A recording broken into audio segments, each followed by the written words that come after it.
But you cannot eradicate domestic violence and food insecurity without tackling the policy space, and in particular without tackling macroeconomic, trade policy, and financial policy, or seeing the interlink between them and how they promote and intensify and exacerbate the factors that create domestic violence, create food insecurity, particularly financial crisis.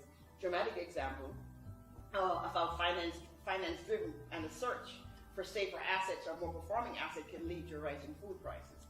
When the crisis hits in general, it is very often the women who bear the brunt. That's the reason why we really need to, it's really a critical time to focus on promoting women's status in the world of work. I argue that this is an important game shift. In fact, I've called my paper Time for a Game Shift. Moving us away from what has become a universal mantra whenever I go to any UN meetings, that is the goal of gender equality as the main platform for feminist advocacy. But I want to suggest that gender analysis, what I just said, of development policy or growth theory, can provide the value, the ideas for a valuable change in direction and substance, which in fact would enable the goals of policy itself, apart from getting us gender equality. I have come to the view that we have emphasized, despite all our denials, issues, ideas, demands arising out of our bodily difference, biologically and socially defined. Even in my view, even goals like gender equality basically continue the old game of catching up with men, revealing the discrimination, asking for justice. We ask for greater recognition of our difference, care work, unpaid work, drawing attention to our separated selves. What I am arguing for is that we need to engage with thought. We have to develop ideas out of our intellectual as well as our grassroots experience.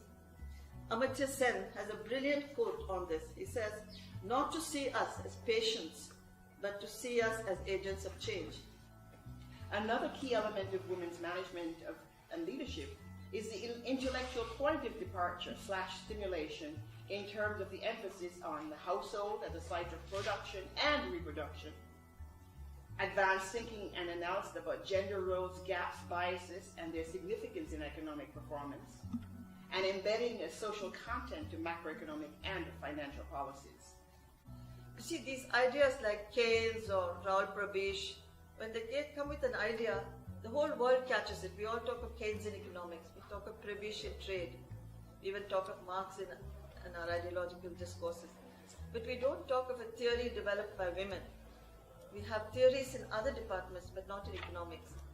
So this bubbling up theory of growth, which is broadly accepted as the way women would like to see growth happen from the bottom up, it has to be put into proper economic reasoning. It should be a theory which, if we write a book and publish it, it should say, my God, here is a new theory which we can grasp on.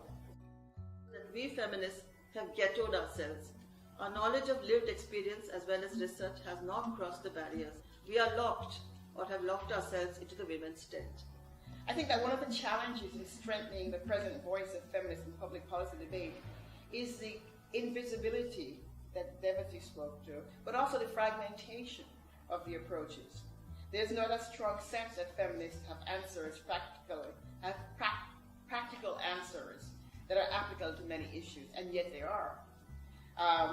The most well-known practical thing that most people know feminists are gender budgets. But actually, feminists have very practical, operational things to say about fiscal policy, about monetary policy, about trade policy, about all of the policies. But it's very fragmented and not cohesively brought together in any one place.